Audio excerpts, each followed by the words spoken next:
Very good afternoon and welcome. आप देख रहे हैं आज का बाजार जागरण बिजनेस के डिजिटल प्लेटफॉर्म पे। और बाजारों की बात करें तो आज एक बार दबाव देखने को मिल रहा है, और दबाव क्यों, ये सब आपको कहानी तो मालूम ही होगी। Friday evening I guess there was a statement, Friday ही था जब ट्रम्प साहब ने कहा कि वो चाइना पे 100% का टैरिफ लगा रहे हैं, यानी कि इफेक्टिव टैरिफ जो है चाइना पे 130% हो जाता। लेकिन कल उन्होंने यू टर्न किया और बोला कि नहीं, हमारे बहुत अच्छे दोस्त है चाइना, और चाइना के साथ हम अपना जो मसला है वो सुलझा लेंगे।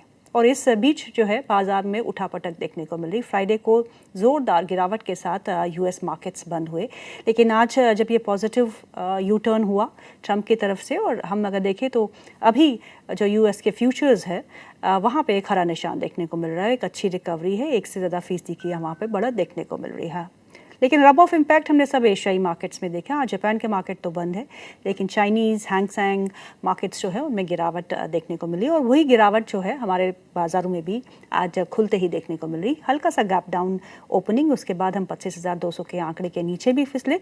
लेकिन इस समय अगर हम निफ्टी को देखें तो 25,200 के आंकड़े के आसपास ही कामकाज करते हुए।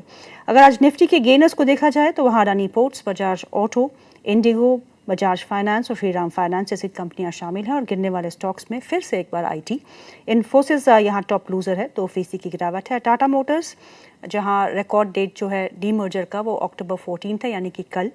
और ओएनजीसी, विप्रो, ट्रेंट यहाँ पे भी आज गिरावट देखने को मिल रही है।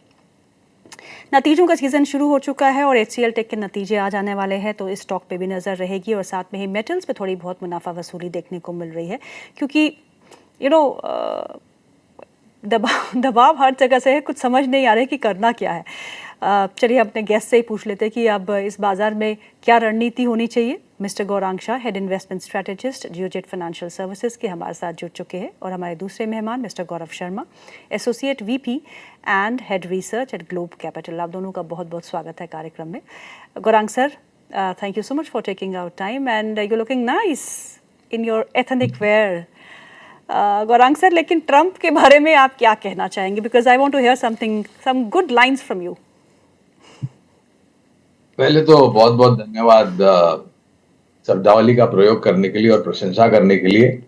सभी को प्रणाम और शुभ दिन हमारे तरफ से, और दिवाली और नया संवत की अनेक अनेक शुभकामनाएं आपके सभी दर्शकों को, आपको, आपकी पूरी टीम को। Thank you. और गौरव शर्मा जी को हमारे तरफ से।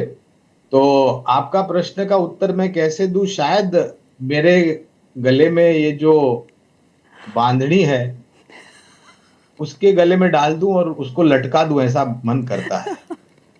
ऐसा कर तो नहीं कर सकता हूं, लेकिन क्या करे, भड़ास तो कहीं ना कहीं निकालनी पड़ती है।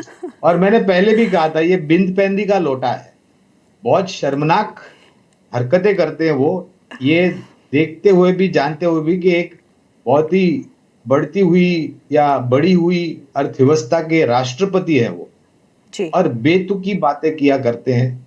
कभी क्या करते हैं, कभी क्या करते हैं। मैं तो भगवान से प्रार्थना करता हूं अमेरिका के नागरिकों के लिए कि कौन सा व्यक्ति उन्होंने चुना है। इनको और कोई नहीं मिला था कि इनको चुन लिया वापस, और वो भी बहुत ही बड़े बहुमत के साथ। अमेरिका की इतिहास में, चुनावी इतिहास में आप देखने जाए गीतू जी, तो मेरे ख्याल से सबसे बड़े बहुमत से ये वहां से दूसरी बार चुन करके आए जी। तो अब वो कहते हैं ना कि जैसी करनी वैसी भरनी। तो अब आपने चुना है, अभी आप भुगतो इनको। और मैं बिल्कुल एक चीज मानता हूं, ये चाइना के साथ या किसी और के साथ, देखिए हमारा भारत देश बहुत ही सक्षम है और मुझे इस पर कोई दो प्रश्न या कोई प्रश्न चिन्ह नहीं है कि अर्थव्यवस्था दुनिया भर में कुछ भी हो जाए, हम काफी सक्षम है अपने आप को संभालने के लिए और संभाल करके ऊपर की तरफ उभरने के लिए। तो उनको जो कहना है कहने दे। अब क्या, उनको कौन बांध सकता है, उनको कौन बांध सकता है? तो उनको जो बोलना है वो बोलेंगे, हमको जो करना है वो करेंगे। गौरव सर, बहुत बहुत शुक्रिया आज प्रोग्राम में हमारे साथ जुड़ने के लिए। तो आपकी अब राय क्या बन रही है? गौरांग सर ने समझा दिया हमको कि उठापटक तो चली रही है, ट्रम्प के बयान जो है बदलते रह रहे हैं, जिससे क्लियरली मार्केट्स पे इम्पैक्ट देखने को मिल रहा है। और समझने की बात यह है कि किसी को कुछ समझ नहीं आ रहा कि करना क्या है। You sleep with positive moves and you when you wake up, तो फिर आपको नकारात्मक खबर सुनने को मिलती है and then the markets take a U turn. इस वोलेटाइल मार्केट्स में Nifty still holding up and above 25,000 level comfortably 25,200 के आसपास ही है। इस समय क्या करना चाहिए? और bank Nifty is in green, so ये एक रेजिलियंस जो हमारा बाजार दिखा रहे हैं, आपको लगता है कि ऐसी रेजिलियंस दिखाते रहेंगे? 12:30 येतो सांगता हे 12:30 संपलं मग आणि I can't hear you, Gaurav me ji. Lunch नाही करू शकणार Yes, am I audible now? Yeah, Mute था मेरा you're सिस्टम। audible, yes. ओके, तो good afternoon first of all सभी को, और फर्स्टिविटीज की बधाई, आज जो अष्टमी है उसकी बधाई। तो जिस तरीके से बाजार में आज जो नेगेटिविटी देखने को मिल रही है, निफ्टी इंडेक्स में लगभग 100% डाउन ट्रेड कर रहा है, ये आउटकम है यूएस के बाजारों में जो उथल पुथल हुई है कुछ बयान के बाद ट्रम्प साहब के। गौरांग जी ने बहुत बेहतरीन तरीके से हमें एक्सप्लेन किया, तो अब मैं ज्यादा उसमें डिटेल्स की आवश्यकता है ही नहीं।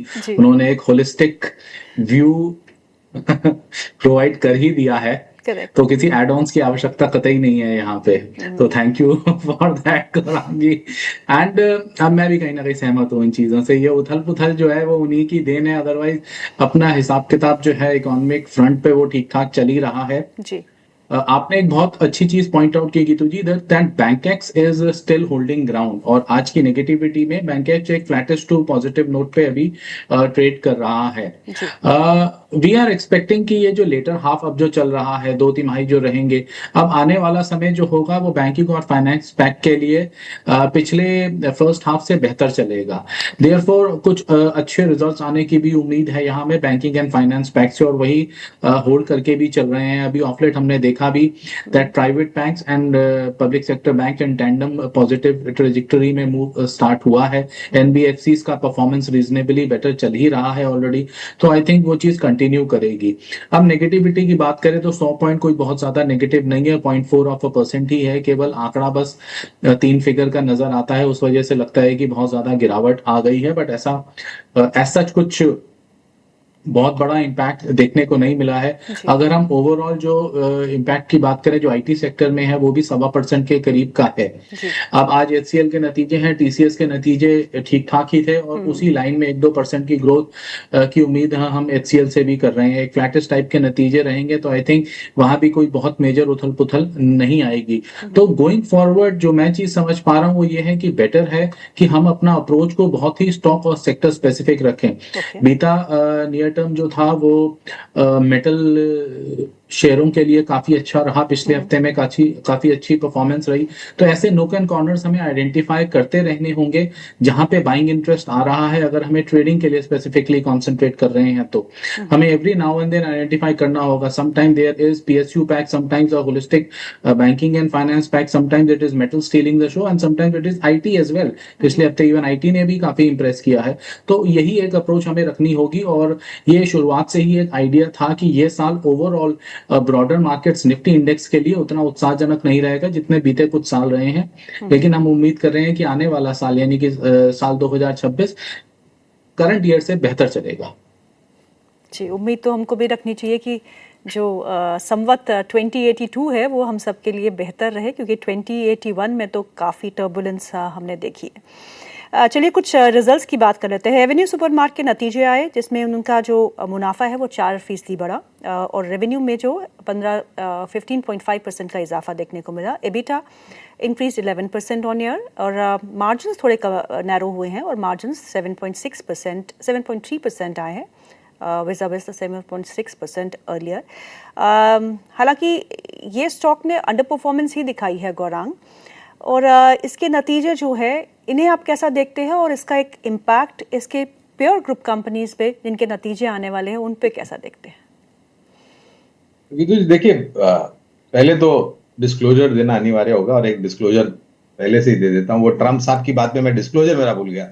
ऐसे व्यक्ति हो, लोगों को भुला देते हो अपने कार्य को। तो जो भी निवेश लायक रणनीति आपके समक्ष रखेंगे, ये हमारी रिसर्च टीम की तरफ से राय है। इसमें हमारी कंपनी जियोजित अथवा मेरा कोई निजी निवेश नहीं है, ना ही किसी प्रकार का वित्तीय लाभ मिलता है, ना ही किसी प्रकार का कॉन्फ्लिक्ट ऑफ इंटरेस्ट इसी स्तर पर राय हमारे क्लाइंट को देते हो सकता है उनका लक्ष्य। इंडिया मार्ट में तकलीफ नतीजे से पहले से आई थी, क्योंकि उन्होंने गाइडेंस अपनी जो थी वो थोड़े नीचे की तरफ दी थी, बिक्री और मुनाफा को लेकर के और फुटफॉल्स को लेकर के। लेकिन अगर मैं थोड़े बहुत सकारात्मक पहले ढूंढने जाऊं गीतू जी, तो इन्होंने ये भी घोषणा की थी कि बहुत सारे नए स्टोर्स ये खोल रहे हैं, और जो अनवायबल स्टोर्स है जहां पर नुकसान हो रहा है उनको बंद कर रहे हैं। इनके योजना ये है, कारोबारी रणनीति ये है कि ये टायर 2 और टायर 3 सिटीज में अपने जो स्टोर्स हैं उनको और बढ़ाए, ओके जिससे आय और शुद्ध मुनाफे में सकारात्मक असर पड़ेगा और फुटफॉल्स भी बढ़ेगा।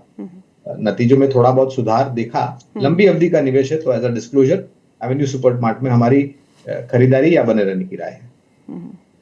गौरव सर, वारे रिन्यूएबल्स को देखिएगा, इसके भी नतीजे आए थे और स्ट्रॉन्ग रिकवरी हमने इस स्टॉक में देखी और आप 14 to 15% जंप टुडे और इसके नतीजे भी उम्मीद से बेहतर रहे। रेवेन्यू 774 करोड़ अप 47.7% और अगर हम इसके मुनाफे की बात करें तो पैट इट क्लाइंड 117% और स्टॉक में जो मूवमेंट है वो काफ़ी अच्छा है। तो वारे रिन्यूएबल्स में अब क्या करना चाहिए? देखिए, निवेश लंबी अवधि का बने रहे, क्योंकि सरकार की जो योजना है, जहां तक नई ऊर्जा उत्पादन क्षमता जो होगी, वो दो चीजों पर एक बढ़ेगी और कारगर होगी। एक है वायु से उत्पन्न होने वाली वायु ऊर्जा और दूसरी है सूर्य से उत्पादन होने वाली सूर्य ऊर्जा, यानी कि wind energy and solar energy. तो आपने अगर लंबी अवधि का निवेश किया है वारी एनर्जीज में, तो हमारी बने रहने की राय है। गौरव सर, एलएनटी के स्टॉक को देखिएगा, आज इसे मिडिल ईस्ट से करीबन 2500 से 5000 करोड़ रुपए के ऑर्डर मिले हैं in the range of that. और एलएनटी एक ऐसा स्टॉक है जो फंडामेंटली काफ़ी स्ट्रॉन्ग है और ऑर्डर बुक काफ़ी स्ट्रॉन्ग है इसकी। नतीजे तो आने वाले हैं, पर उसके देखते हुए आप देखिए एलएनटी फाइनेंस नहीं, एलएनटी में काफ़ी अच्छा एक रुझान है। तो क्या करना है गौरव सर एलएनटी के स्टॉक में? बिल्कुल गीतू जी, पहले तो मैं एक डिस्क्लेमर देना चाहूंगा एलएनटी पे व्यू शेयर करने से पहले कि हमने एक एलएनटी पे रिपोर्ट रिलीज की हुई है with a buy rating for a price target of 4350। तो हमारे क्लाइंट्स की इस शेयर में पोजीशन हो सकती है। अब जैसे कि मैं बता रहा हूँ, रिपोर्ट हमने ऑलरेडी शेयर की हुई है, हम ओवरऑल इस स्टॉक पे काफी बुलिश हैं। कई क्वार्टर से हम लगातार इसे ट्रैक कर रहे हैं और जिस तरीके की कमेंट्री आ रही है मैनेजमेंट की तरफ से और जो उनके फाइनल फिगर्स और रिजल्ट्स पोस्ट हो रहे हैं, ये सब बिल्कुल इनलाइन चल रहा है। देयरफॉर अभी केवल एक साइडवेज मूव है, मार्केट वैल्यू नहीं दे रहा है। हम अपना पॉजिटिव स्टैंस क्लियरली एलएनटी पे बरकरार रखते हैं with a price target of 4350। जिनके पास पोजीशन है अपनी पोजीशन होल्ड कर सकते हैं, जिनके पास पोजीशन नहीं है वो इस स्टॉक के अंदर अपनी चाहे तो करंट लेवल पे भी फ्रेश बाइंग के लिए स्टॉक को कंसिडर किया जा सकता है। चलिए, एलएनटी फाइनेंस के बारे में बता दीजिएगा। यहाँ पे करीबन 3% का इजाफा है और 52 हफ्ते के उच्चतम स्तरों पे ये स्टॉक कामकाज कर रहा है। एलएनटी फाइनेंस ऑन चार्ट्स क्या करना चाहिए? एक स्टेलर अपमूव ऑलरेडी आ चुका है, 150 से 260 प्लस लेवल्स पे ये स्टॉक चल रहा है। We are bullish on the NBFC pack. ये एक आउट परफॉर्मर ही है उस पैक का। इन लेवल्स में मैं फ्रेश निवेश की सलाह बिल्कुल नहीं दूंगा। पीछे एक डिप आया था 230 तक का, वो एक अपॉर्चुनिटी थी एड अप करने की, but certainly not at current levels. अगर कोई डिप मिलता है दोबारा 230 220 की रेंज पे, तब कंसिडर करें, नॉट एट करंट लेवल्स। जिनके पास है वो एक ट्रेलिंग स्टॉप 250 रुपए के ट्रेलिंग स्टॉक के साथ अपनी पोजीशन को होल्ड रख सकते। गौरांग सर, टाटा मोटर्स की बात करते हैं। आज एक आखिरी दिन है जब आप एक कंसोलिडेटेड एंटिटी की तरह टाटा मोटर्स को देखेंगे, क्योंकि अक्टूबर 14 जो है वो डीमर्जर रिकॉर्ड डेट है। उसके बाद जो दिन होगा वहाँ पे आपको अलग से कंपनियाँ दिखेंगी। पहले तो passenger vehicle company Tata Motors का नाम जो है वो चेंज होके होगा Tata Motors passenger vehicle limited. तो टाटा मोटर्स में अभी क्या करना चाहिए और पोस्ट डीमर्जर क्या रणनीति होनी चाहिए? देखिए, पहले तो अगर लंबी अवधि का नजरिया तो बने रहे हैं। ये विभाजन की बात काफी समय पहले आ गई थी और लोगों को इसके बारे में सूचना मिल गई थी। औपचारिक स्तर पर अब काम हो रहा है और आगे जाकर के सभी अनुमति मिलने के पश्चात दोनों ही कारोबार अलग अलग हो जाएंगे। एक होगा टाटा मोटर कमर्शियल व्हीकल, एक होगा टाटा मोटर पैसेंजर व्हीकल। दिक्कत यहाँ पर क्या है कि जो उनकी हाई एंड लग्जरी ब्रांड है जेएलआर, जैगुआर लैंड रोवर, वहां पर दिक्कत है। और दिक्कत ना तो सिर्फ विश्व भर के जो बिक्री के आंकड़े आते हैं जेएलआर के उसको लेकर के, लेकिन अभी जो कुछ समय पहले साइबर अटैक हुआ था उसको लेकर के भी थोड़ी बहुत चिंता है। लेकिन हम ये मान करके चलते हैं कि छोटी या मध्यम अवधि के लिए समस्या है और एक अंडर परफॉर्मर पूरे ऑटो क्षेत्र में देखने जाएगी तो टाटा मोटर अंडर परफॉर्मर है। लंबी अवधि का नजरिया तो बन रहे। गौरव सर, फोर्टिस को देखिएगा, 1095 के लेवल है, 52 हफ्ते का उच्चतम स्तर है, 3.25% का इजाफा है। कैसा लग रहा है?